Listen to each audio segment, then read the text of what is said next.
Hello everyone. आज के इस लेक्चर में हम कवर करने वाले हैं मांग की लोच के बारे में। ठीक है, तो मांग की लोच के प्रकार की अगर हम बात करें तो मांग की लोच तीन तरीके की होती है। पहली होती है मांग की कीमत लोच, दूसरी होती है मांग की आय लोच और तीसरी होती है मांग की आड़ी लोच। एक एक करके हम इनको डिस्कस करेंगे। ठीक है,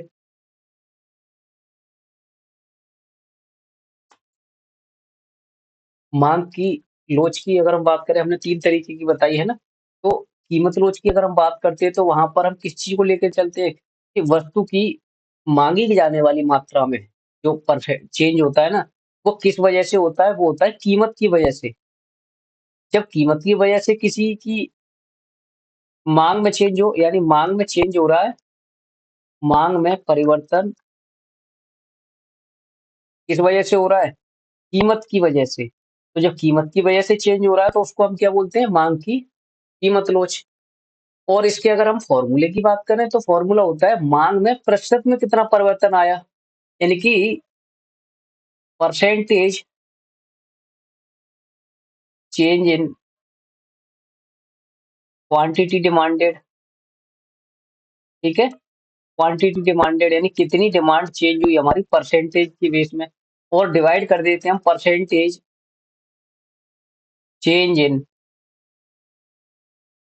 प्राइस, यानी कि वस्तु के प्राइस में कितना चेंज हुआ। वहीं सेकंड की अगर हम बात करें तो सेकंड होती है हमारी मांग की आय लोच। आय का मतलब क्या होता है कि जब व्यक्ति की आय में चेंज हो, है ना, तो बाकी कोई चीज चेंज नहीं होगी, केवल चेंज क्या होगा? व्यक्ति की इनकम, है ना। कीमत, जो वस्तु की कीमत है वो भी चेंज नहीं हो रही है, जो प्राइस है ना वो चेंज नहीं हो रहा, केवल चेंज हो कर है उपभोक्ता की आय चेंज हो रही है। तो जब आय चेंज हो रही है तो ऊपर से ऊपर तो फिर भी वही रहेगा, यानी कि ईडी निकालने का फॉर्मूला क्या है वो हमारा यहाँ पे, कि ऊपर तो सेम रहेगा, percentage change in percentage change in quantity demanded. ठीक है, क्वांटिटी डिमांडेड, और डिवाइड किससे करेंगे हम? अब किसकी बात कर रहे हैं हम? आय की बात कर रहे हैं तो नीचे लिख देंगे परसेंटेज चेंज इन इनकम। ठीक है, जब इनकम की बात करेंगे तो इनकम को नीचे रखेंगे। अब तीसरी आती है हमारी मांग की आड़ी लोच या फिर तिरछी बोलते हैं। आड़ी का मतलब क्या होता है? जब दो वस्तुओं की बात करी जाती है ना, इसका मतलब होता है जब दो वस्तुओं की बात करी जाती है तो एक वस्तु की कीमत में परिवर्तन का, यानी कि सपोज करिए वस्तु एक्स की जो कीमत थी, यानी कि जो उसका प्राइस था वो क्या हो रहा है? वो चेंज हो रहा है, या तो बढ़े या फिर घटे। और वहीं मेरे पास एक वस्तु और है वाई, इसके प्राइस पे क्या फ़र्क पड़ रहा है ना? इसकी प्राइस पे नहीं, इसकी मात्रा पे क्या फ़र्क पड़ रहा है, कि जब मैंने एक्स वस्तु के प्राइस में परिवर्तन किया, चाहे बढ़ाया चाहे घटाया, और उसकी वजह से जो वस्तु वाई है, इसकी डिमांड पर क्या फ़र्क पड़ रहा है। जब इस चीज़ की बात करी जाती है तो वो होती है माँग की आड़ी लोच। ठीक है? जब एक वस्तु के प्राइस में परिवर्तन दूसरी वस्तु की माँग में परिवर्तन डालता है, उसको हम बोलते हैं माँग की आड़ी लोच। क्या बात हुई? कि एक वस्तु के कीमत में परिवर्तन दूसरी वस्तु की माँग में परिवर्तन कर देता है, उसी को हम बोलते हैं माँग की आड़ी लोच। और इसके फ़ॉर्मूले की बात करें तो यहाँ पर आप देख सकते हैं कि एक्स वस्तु की माँग में कितना चेंज हुआ, और डिवाइड कर देंगे वाई वस्तु की कीमत में चेंजेस, कि भाई वाई वस्तु की कीमत में चेंज होने से माँग में क्या चेंज हो रहा है, एक जो है रिलेटेड वस्तु में, है ना? तो देखो ऊपर तो हमेशा क्या आ रहा है? माँग में चेंज। देखो तीनों ही केस में अगर हम देखें माँग की कीमत लोच में, तो यहाँ पर भी माँग की मात्रा में चेंज हो रहा है, यहाँ भी माँग माँग में चेंज हो रहा है, और यहाँ भी माँग में चेंज हो रहा है। डिवाइड की अगर हम बात करें तो क्या हो रहा है? जब कीमत की बात कर रहे हैं तो नीचे कीमत रखी जाएगी। यहाँ पर आय की बात कर रहे हैं तो डिवाइड करेंगे आय से।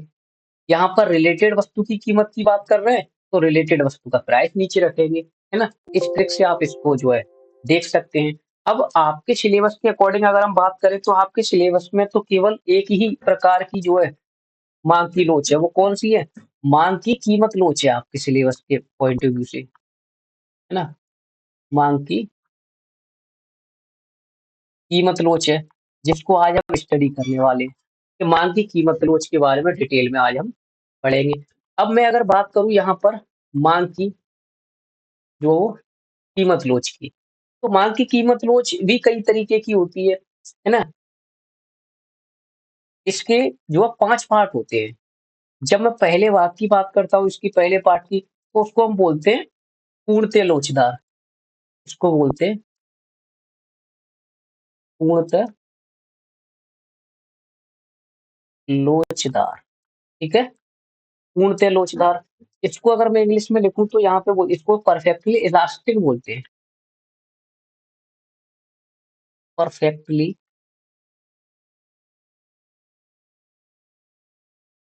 इलास्टिक, और इसका सिंबल होता है ED is equal to infinite, ठीक है? सेकंड होती है अपने इसके बाद होती है अपनी अत्यधिक लोचदार, है ना? सेकंड होती है, आप साथ-साथ में लिख सकते हैं, अत्यधिक लोचदार, ठीक है? जब मैं अत्यधिक लोचदार की बात करता हूँ तो इसकी होती है रिलेटिव, है ना? Relatively elastic. इसके सिंबल की बात करूँ तो ईडी रिलेट कर रही है ना, तो रिलेटिव में मतलब ईडी हमारी मोर देन होती है किससे? 1 से। थर्ड की अगर मैं बात करूँ यहाँ पे तो थर्ड होती है अपनी इकाई लोचदार, इकाई लोचदार, और इसको हम इंग्लिश में बोलते हैं यूनिटरी इलास्टिक, है ना? इसको बोलते हैं यूनिटरी इलास्टिक, है ना? और इसके सिंबल की अगर हम बात करें तो इसका सिंबल होता है अपना ईडी यानी elasticity of demand is equal to होती है 1 के। इकाई का मतलब 1 के बराबर, ठीक है? फोर्थ की अगर हम बात करें तो फोर्थ होती है हमारी बेलोचदार, बेलोचदार, ठीक है? बेलोचदार का मतलब क्या होता है? जहाँ पर कोई भी लोच नहीं है यानी इनइलास्टिक है, इनइलास्टिक है, ठीक है? इनइलास्टिक है तो मतलब ईडी हमारी क्या होगी फिर यहाँ पर? लेस देन 1 होगी, ठीक है? इनइलास्टिक है ना? और फिफ्थ और हो जाती है हमारी एक और होती है पूर्णतः बेलोचदार, यानी कि पूर्णतः बेलोचदार, ठीक है? और इसको बोलते हैं परफेक्टली इनइलास्टिक, परफेक्टली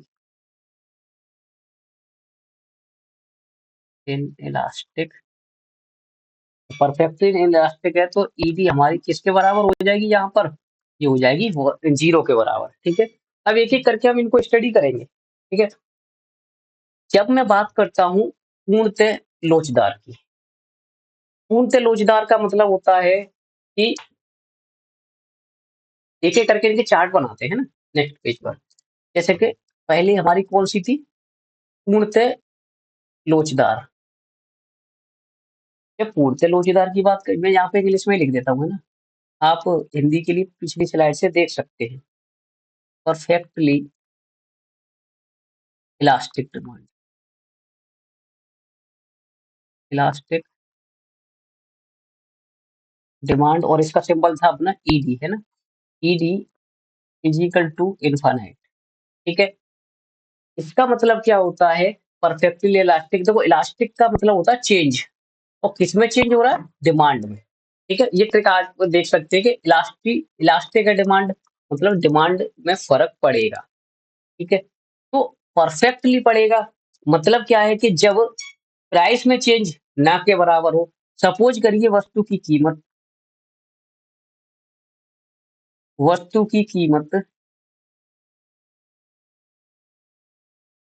ना के बराबर चेंज हो, यानी नाम मात्र का चेंज हो या बहुत कम परिवर्तन हो। जैसे हम बोल सकते हैं 10 से 11 हो गई वस्तु की कीमत, और मैं यहाँ पर अगर बात करूँ वस्तु की माँग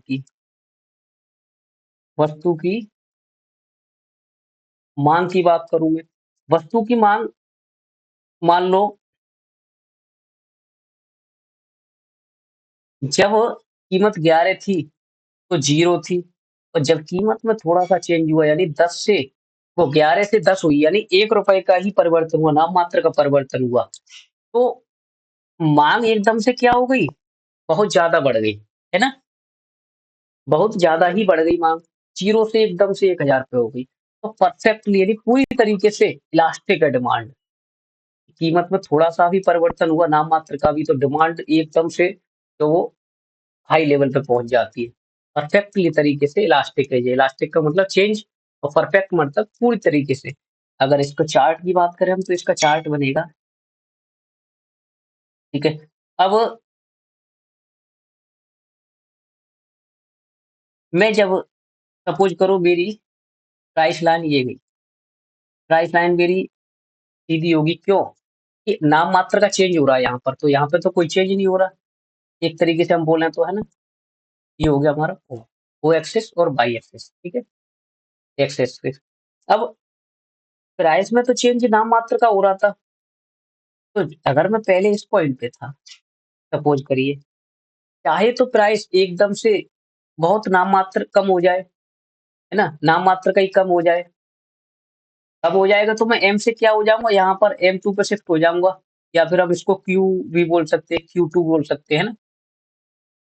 तो प्राइस में नाम मात्र का चेंज है देखो यही की यही है प्राइस लाइन। फिर भी माँग हमारी एकदम से बढ़ जाए या फिर एकदम से कम हो जाए। कम कब होगी जब प्राइस में थोड़ा-सा एक 10 से 11 हो जाए प्राइस मान लो, तो कीमत जो माँग है मेरी वो एकदम से गिर जाएगी फिर। पूरी तरीके से इलास्टिक है डिमांड, है ना? हम बोल सकते हैं पूरी तरीके से इलास्टिक है। कि माँग में चेंज हो रहा है या नहीं या नाम मात्र का हो रहा है और माँग है ना? सॉरी कीमत में और हमारी माँग या तो एकदम से बढ़ जाए या फिर एकदम से कम हो जाएगी। सेकंड की अगर हम बात करें तो सेकंड में मैंने बताया था आपको कि अत्यधिक अत्यधिक लोचदार, भई अब उससे भी ज़्यादा फ़र्क डालेगी ये अत्यधिक, है ना? लेकिन वो परफेक्ट थी, अगर मैं बात करूँ उसकी तो वो परफेक्ट थी, ये अत्यधिक है ना? यानी कि ईदी मेरी अब यहाँ पर किससे ज़्यादा हो जाएगी? 1 से ज़्यादा हो जाएगी, ठीक है? 1 से ज़्यादा होने का मतलब क्या हो माँग में थोड़ा यानी कि कीमत में, वस्तु की मूल्य में थोड़ा-सा परिवर्तन होने पर उसकी माँग आनुपातिक रूप से अधिक बढ़े। यहाँ पर केवल किस चीज़ की बात कर रहे हैं कि कीमत में परिवर्तन कम होगा और माँग में ज़्यादा होगा बस। ये नहीं कह रहा कि एकदम से हाई लेवल पे पहुँच जाएगा, है ना? जैसे कि यहाँ पर अगर मैं प्राइस की बात करूँ, तो प्राइस क्या हो रहा है? मान लो पहले ₹10 था, 10 से क्या हो गया 11 हो गया प्राइस, ठीक है? थोड़ा-सा परिवर्तन हुआ प्राइस में 10 से 11 यानी थोड़ा-सा बढ़ा और यहाँ पर अगर मैं डिमांड की बात करूँ तो यानी माँग, है ना? माँग की बात करूँ ₹10 जब प्राइस था तो 100 वस्तुओं की डिमांड थी। जब प्राइस थोड़ा-सा बढ़ा यानी 11 हुआ, तो डिमांड क्या होगी थोड़ी-सी कम हो गई लेकिन कंपैरिज़न प्राइस के ये थोड़ी ज़्यादा गिरी है ना? कि यहाँ पर तो ₹1 का चेंज हुआ है और यहाँ पर 40 का चेंज हो गया। अगर मैं आनुपातिक परिवर्तन की बात करूँ तो देखो कैसे निकलेगा ये, कि percentage change in quantity Dima ये प्राइस परसेंटेज प्राइस में चेंज कितने का हुआ? 1/10 का, है ना? कि पहले 10 था अब 11 हो गया यानी 1/10 का चेंज हुआ और ये क्या है? ये प्राइस है ना? प्राइस तो नीचे रखा जाएगा, क्वांटिटी डिमांडेड ऊपर आएगी। इसमें कितने का चेंज हुआ? 40 बट्टे पहले क्या थी? 100 थी। यही तो था इसका फ़ॉर्मूला। तो यानी कि ये 40% 40 बट्टे 1/10 का मतलब 10%, ठीक है? तो कंपैरिज़न में देखूँ तो यहाँ 40% का फ़र्क आ रहा है और यहाँ पर केवल 10% का आ रहा है। तो डिमांड में फ़र्क ज़्यादा है और प्राइस पे फ़र्क कम है। बस अत्यधिक में यही था कि इलास्टिक ऑफ डिमांड में फ़र्क ज़्यादा होगा, मोर देन 1 है। किसके कंपैरिज़न? प्राइस के कंपैरिज़न में, ठीक है? अगर मैं इसको आपको चार्ट की हेल्प से बताऊँ तो देखो ये बनेगा अपना, ये तो वाई एक्सिस है और ये एक्स एक्सिस है, ठीक है? और यहाँ पे अगर मैं बात करूँ तो पहले मान लो प्राइस ये था और जब प्राइस लाइन मेरी ये थी, तो मेरी डिमांड मान लो ये थी, इस पॉइंट पे था, यानी कि मैं क्यू लिखता हूँ उसको, है ना? क्यू ये था मेरा। जब प्राइस क्या हुआ 10 से 11 हुआ, सपोज़ करो मैं यहाँ पे कितनी खरीद रहा था 100, है ना? जब प्राइस क्या था मेरा 10 था, यही तो बात कर रहे थे हम। अब 10 से प्राइस 11 हुआ, यानी कि प्राइस में थोड़ा-सा ही परिवर्तन हुआ, प्राइस में थोड़ा-सा परिवर्तन हुआ। प्राइस थोड़ा-सा बढ़ा, तो मेरी डिमांड कितनी घट गई? भई डिमांड घट गई मेरी, ये हो गया मेरा Q1, है ना? ये Q है तो ये Q1 होगा या Q1 बोलेंगे इसको हम तो Q2 ये हो जाएगा। ये क्या कहाँ पे आ गए हम? 60 पे आ गए। तो क्वांटिटी डिमांडेड मेरी क्या हो गई यहाँ पे? यानी कि ये जो लाइन जाएगी, ये जाएगी मेरी DD, यानी कि इसको बोलते हैं डिमांड कर्व, माँग वक्र बोलते हैं इसको, है ना? तो मूल्य कम परिवर्तन होने पर माँग में अधिक परिवर्तन हो, है ना? लिख सकते हैं आप, जब मूल्य में कम परिवर्तन होने पर माँग में परिवर्तन ज़्यादा हो, ठीक है? प्राइस की कंपैरिज़न में यहाँ ज़्यादा हो रहा है, ठीक है? आई होप समझ में आया होगा यहाँ। थर्ड पॉइंट पे अगर हम आएँ, तो थर्ड पॉइंट हमने देखा था, थर्ड में था इकाई लोचदार, इकाई इकाई लोचदार। इकाई लोचदार की अगर हम बात करें, तो यहाँ पर 1 के बराबर होगी, ED इज़ इक्वल टू 1 होगी, यानी कि अब सेम रेशियो में चेंज होगा। लोचदार का मतलब फ्लेक्सिबिलिटी थी, यानी कि चेंज था माँग में। किसके बराबर? इकाई मतलब 1 के बराबर। 1 के बराबर कैसे हो सकता है? कि जितना चेंज हो रहा है प्राइस में, प्राइस मान लो पहले 10 था, प्राइस पहले 10 था, अब 10 से क्या हुआ प्राइस 12 हुआ, यानी कि प्राइस थोड़ा-सा बढ़ा, है ना? मतलब यहाँ पर गिर का एरो बनाया मैंने तो एरो से आप कन्फ्यूज़ जाओगे, है ना? केवल बड़ा आप ये देख लो 10 से क्या हुआ है 12 हुआ है, यानी कि ये P है और ये P1 है, ठीक है? डिमांड की अगर बात करूँ मैं, यानी माँग की बात करूँ मैं, तो माँग में परिवर्तन क्या हो रहा है? यहाँ पे सपोज़ करो 100 था, और 100 से ये क्या हो गया फिर 80 हो गया, सेम रेशियो में चेंज हो रहा है। भाई अब हम ये कैसे आइडिया लगाएँ कि सेम रेशियो में चेंज है ना? एक एग्ज़ाम्पल लेने के लिए, तो आप सेम अनुपात में चेंज कर सकते हैं। जैसे कि मान लो देखो, आप यहाँ से जो प्राइस में चेंज है वो भी सेम अनुपात में है, जैसे कि यहाँ 10 ले लो आप, यहाँ 20 ले सकते हैं आप, 10 से 20 हुआ प्राइस, तो क्वांटिटी डिमांड आधी गिरा दोगे आप, यानी 100 से यहाँ पे 50 कर दोगे आप, है ना? क्योंकि 50% अगर प्राइस बढ़ रहा है तो 50% आपने डिमांड क्या कर दी? कम कर दी। यहाँ पर आप एग्ज़ाम्पल ऐसे भी ले सकते थे, तो मान लो ये 10 था, 10 से क्या हुआ ये 20 हो गया मान लो प्राइस, यानी कि डबल प्राइस डबल हो गया, तो डिमांड में सा सपोज़ करो यहाँ 20 कर रहा था। जब ₹10 प्राइस था, तो मैं 20 खरीद रहा था, अब प्राइस भई आधा डबल हो गया, प्राइस डबल हो गया, तो मैं यहाँ आधी वस्तुएँ खरीदूँगा, कहीं न कहीं सेम रेशियो में चेंज करना है आपको, है ना? सेम रेशियो में चेंज करना है। अब इसकी अगर माँग वक्र की मैं बात करूँ, तो इसका माँग वक्र कैसे बनेगा? ये तो वाई एक्सिस था और ये एक्स एक्सिस था, ठीक है? क्या हुआ था यहाँ पर? प्राइस पहले मान लो ₹10 था, जब ₹10 प्राइस था, तो मैं कितनी वस्तुएँ खरीद रहा था यहाँ पर? मैं यहाँ पर 100 वस्तुएँ खरीद रहा था, है ना? ये मेरा क्या है? ये Q है और ये P है। जब प्राइस थोड़ा-सा बढ़ा, प्राइस क्या हुआ यहाँ पर? 12 हुआ। जब प्राइस 12 हुआ, तो उसी अनुपात में चेंज हुआ यहाँ पर भी, है ना? सेम रेशियो में चेंज हुआ। यानी कि Q1 क्या हो गया यहाँ पर? 80 हो गया। Q1 क्या हो गया यहाँ पर? 80 हो गया। तो ये थोड़ा और बाहर करना पड़ेगा, है ना?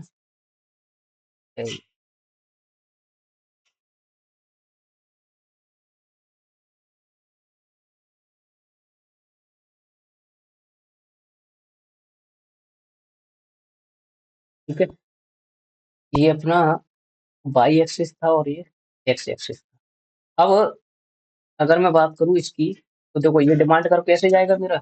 ये इसको टच करता हुआ जाएगा, है ना? ये इसको टच करता हुआ जाएगा, ठीक है? अब यहाँ पर सेम रेशियो में, अब ध्यान रखना आप जब सेम रेशियो में चेंज हो ना, या इकाई लोचदार माँग की बात करेंगे हम, तो डिमांड कर्व मेरा प्राइस और यहाँ पर क्वांटिटी दोनों को क्या कर देगा फिर? टच कर देगा, ठीक है? फोर्थ की अगर मैं बात करूँ यहाँ पर आपको बताना हो, तो यहाँ पे आते हैं फोर्थ के लिए, ठीक है। फोर्थ क्या थी अपनी, बेलोचदार। बेलोच यानी लोच का मतलब था चेंज होना। अब बेलोच है तो बेलोच का मतलब क्या हो गया, अब चेंज ही नहीं होगी, है ना, चेंज नहीं होगी।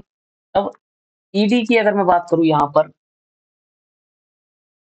डिमांड में चेंज नहीं हो रहा अब यहाँ पर, बेलोच है मेरी मांग, यानी कि मांग में कोई परिवर्तन नहीं होगा। तो परिवर्तन किस में होगा, फिर परिवर्तन होगा प्राइस में अधिक, है ना। जब प्राइस में ज्यादा परिवर्तन होगा, मांग में परिवर्तन हो ही नहीं रहा, भाई ये मांग के बराबर हो रहा है, ऐसे बोल सकते हैं। या फिर अपेक्षाकृत कम हो रहा है। तो यहाँ पर अगर मैं एग्जांपल लेकर आपको समझाऊं, तो मान लो प्राइस पहले ये था,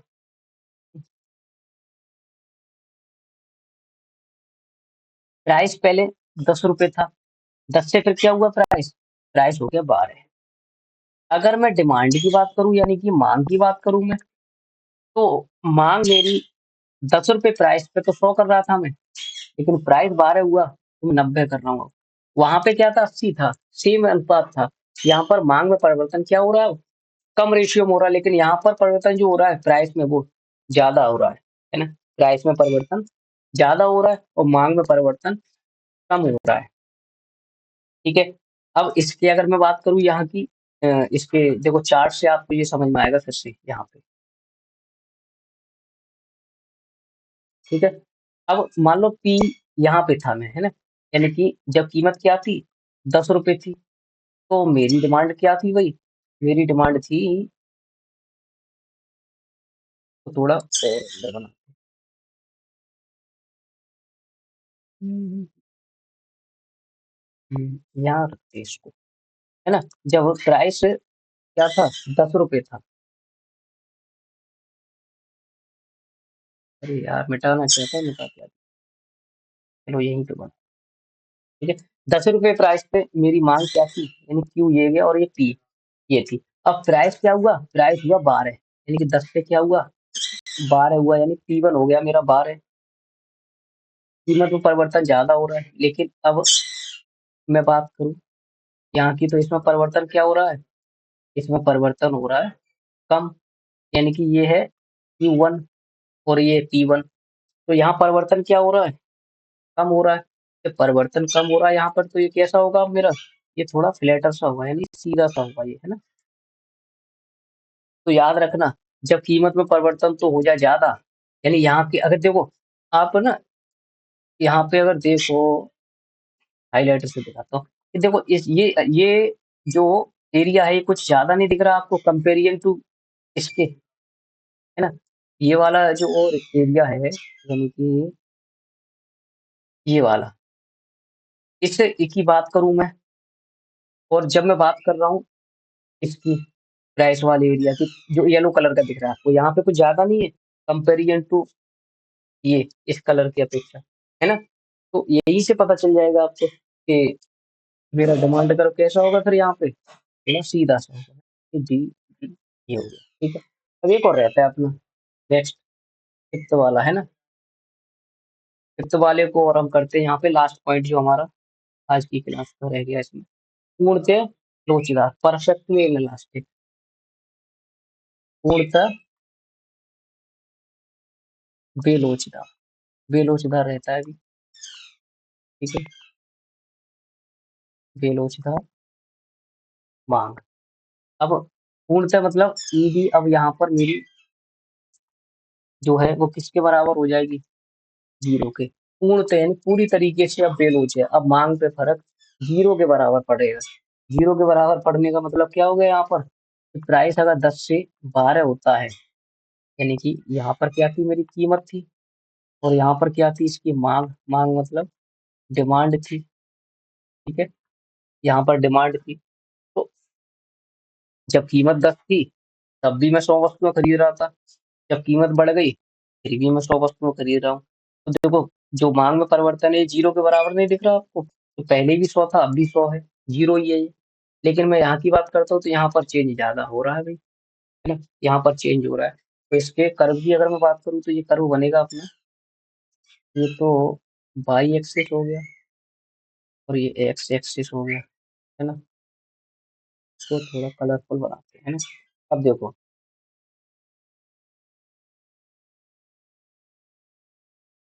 हाँ, ये ऐसे बनेगा। लेकिन पहले प्राइस मान लो ये था, तो मेरी डिमांड क्या थी? मेरी डिमांड थी ये, यानी ये क्यू था। अब फिर से कलर चेंज करते हैं इसका। अब लेते हैं ये वाला, ठीक है। जब कीमत मेरी 10 से क्या हुई? 12 हुई, यानी कि ये 10 थी और ये 12, ये P1। जब कीमत चेंज हुई, फिर भी मेरा मांग वक्र क्या रहा? डिमांड मेरी फिर क्यू पे ही रुका हुआ हूँ मैं अभी, इसी पॉइंट पे रुका हुआ हूँ। कीमत में मान लो और परिवर्तन हो जाए, कीमत 10 से 12 हुई अभी। अब 12 की जगह अगर मान लो कीमत यहाँ पर गिर जाए, ये कलर देखिएगा यहाँ पे, ये वाला दिख जाएगा, है ना। अब 10 की जगह मान लो कीमत P2, मान लो इसको P2 8 हो गई, फिर क्या करोगे? तो कीमत अगर 8 हो गई, कीमत गिर गई, तो फिर भी मैं अपनी जो खरीदने की मात्रा उसको नहीं बढ़ा रहा हूँ, यानी कि वहीं की वहीं रुका हुआ हूँ, है ना। यानी कि इसी पॉइंट पे रुका हुआ हूँ, ठीक है। तो यहाँ पर आप एक और लिख सकते हैं एग्जाम्पल के लिए, कि मान लो ये, यानी कि कीमत चाहे तो 10 से 12 यानी बढ़ जाए या फिर घट जाए।